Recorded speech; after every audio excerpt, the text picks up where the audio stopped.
you are one of the most impressive performers. You have to deal with Sadiq Khan, quite, well, should I say Lord Khan? What is he, King Khan soon, I should imagine. I mean, this man literally is so rude to you and anybody who dares to question him. He doesn't even answer you. He just looks through you and says, I don't understand the question. Why do you keep beating your head against the brick wall? Let's call him King Khan from now on, shall we?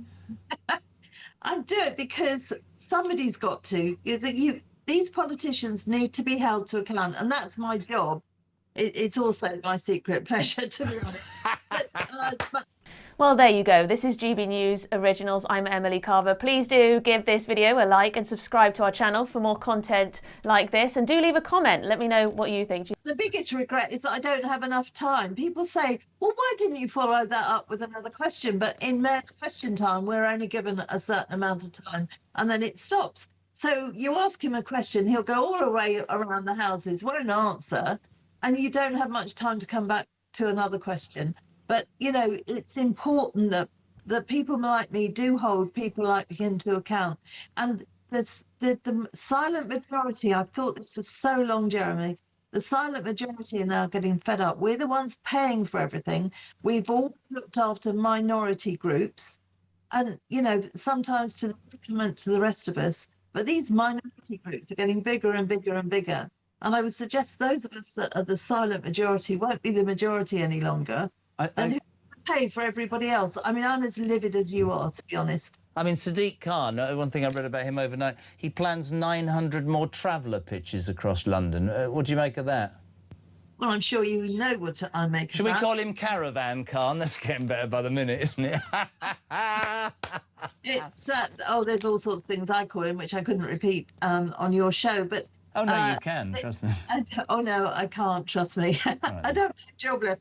But when you look at this particular thing, traveller site, Angela Rayner is doing so much damage to this country. I mean, well, they all, I mean, to be honest, the Labour MPs are, but it's all very well. But if we're giving more and more permissions for travellers' sites or retrospective planning permission, I mean, lots of people have only really one experience that when travellers suddenly come into an area, go onto a field, cause mayhem, leave it in an absolutely abhorrent state, and then off they go again. Now, I've had experience of them in fixed units. Now, this isn't going to be them all, so I'm not tarring everybody with the same brush, but lots of traveller sites, when they're static ones, when they're allowed, you can't get access to them. You're not allowed in them. I remember a colleague of mine went in once, this is many years ago, and was faced with a very ferocious dog and a shotgun. So he had to, a council worker, he had to retreat very, very quickly. You can't get into these sites. The thing about Khan, from my point of view, is, and it rather, the reason I wanted to use that example is it's sort of, oh, sadistic Khan is somebody's name. The thing about Khan, for me, is symptomatic of Labour, and in fact summed up by that MP. They seem to spend their lives, and they've got away with it for a long time, I think, Susan. I'm not even going to tread carefully. They seem to spend their lives attaching themselves to whatever great cause they believe makes them look good, makes them feel good amongst certain people, to the detriment, I have to say this repeatedly, the detriment of hard-working, British, normal, everyday people who have been almost discarded and looked down upon. I know that Nigel Farage says sometimes when he's in the House of Commons that they just howl and holler and don't accept that millions would support his views. The Tories exactly the same. It's almost as if this left ideology that's crept in assumes, this is what I would say, assumes that they're morally superior to other politicians, and also that they can ride roughshod. And I will say again and again to any of them, to their faces or on this show, be very careful, because the British public are far wiser, far more switched on politically than I think they have ever been, ever. Yes, and I'm very pleased about that, because they need their eyes open. And anybody thinking that the Lib Dems are anything other than left, then think on, work with Lib Dems, and you will know that they are far more on the left than towards the right, far more. You can't expect me to take him seriously, Ed Davey. I don't. That should give anybody the inspiration they can win 72 seats. Susan, it's an absolute pleasure. Keep banging the drum in the London Assembly against Khan. Can I ask you a question? You know, when you see the House of Commons and the House of Lords and they walk between, and two people who absolutely hate themselves patently have a good old chat, are you and Sadiq mates privately? Do you go out for a drink? No. I've never even had a meeting on my own with him. The Labour London Assembly members, most of them I get on with very well, especially their leader, Len Duval, who's now in the House of Lords. Yes, we do. But Sadiq Khan is completely insular, so different from both Boris and Ken. Boris and Ken were very approachable. Sadiq Khan is not approachable. He doesn't care what anybody else thinks. He sits in his ivory tower, and God knows why he keeps getting re-elected. And ennobled. I mean, we've gone from Sir to Lord to King all in one morning. Quite extraordinary. The London question. How City Hall and Westminster are redefining British accountability. Welcome back to Britain Underneath, where we peel back the polished veneer of British politics to examine the raw mechanisms of power operating across our nation. If you value sharp, uncompromising commentary on the state of the United Kingdom, take a quick moment right now to hit that subscribe button, turn on notifications, and support the channel as we grow. It truly helps us bring you these detailed breakdowns every week. So let us dive straight into the heart of the matter. Across the capital and within the halls of Westminster, a subtle yet profound shift is occurring in how public figures interact with scrutiny, governance, and the electorate. The political landscape of modern Britain is increasingly defined by a sharp divide between governing authorities and the citizens whose daily lives are shaped by their decisions. When observing the operational dynamic between the Mayor of London, Sir Sadiq Khan, and the London Assembly, one is immediately struck by a persistent friction that extends far beyond routine partisan disagreement. Members of the local assembly, tasked with exercising oversight, frequently report a profound sense of institutional stonewalling during public accountability sessions. For those watching from the outside, Mayor's Question Time is intended to serve as a vital democratic pressure valve, a structured forum where executive authority is directly challenged on matters ranging from metropolitan policing standards to public infrastructure management.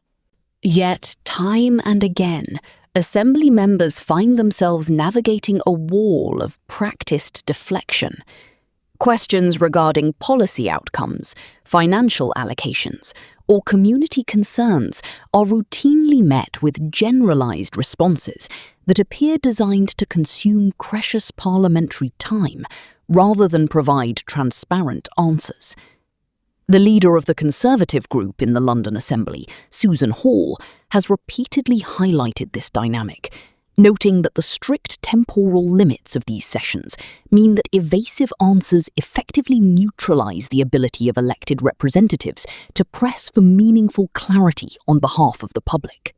This pattern of executive detachment is not merely a stylistic quirk of City Hall. It reflects a broader trend sweeping through regional and national governance in Britain. Take a breath, stay informed, and consider how this operational stance impacts the average tax-paying citizen. Across various municipal portfolios, from broad transport initiatives to local planning guidelines, decisions are increasingly being made through top-down mandates that leave little room for local nuance or community feedback. The recent nationwide discussions surrounding updates to national planning policy, overseen by Housing Secretary Angela Rayner, serve as a clear case in point. By altering the balance of authority between national targets and local planning decisions, central frameworks are altering how communities interact with regional development, including sensitive matters such as static traveller pitches and infrastructure placement across residential zones. When local councils and assembly representatives find their oversight capabilities curtailed, the silent majority of residents who fund public services are left feeling sidelined. In many ways, the institutional posture observed in London exemplifies a shift toward what critics describe as an administrative bubble. Unlike previous administrations, where political leaders maintained an accessible, albeit controversial, rapport with assembly members across party lines, the current executive environment is often characterised as insular.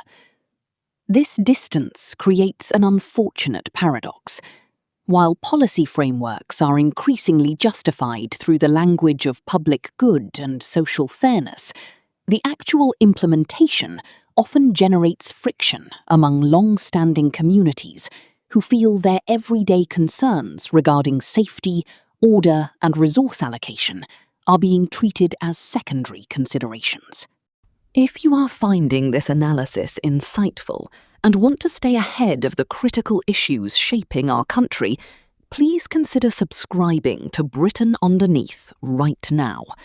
Your continuous support keeps this channel independent and allows us to deliver high-quality political reporting. Furthermore, this institutional insulation is compounded by national political dynamics, where major political parties appear to prioritise ideological positioning over the pragmatic realities facing everyday households. As national housing policies push for systemic overhauls and regional authorities adjust local planning rules, the friction between statutory requirements and local consent becomes ever more pronounced.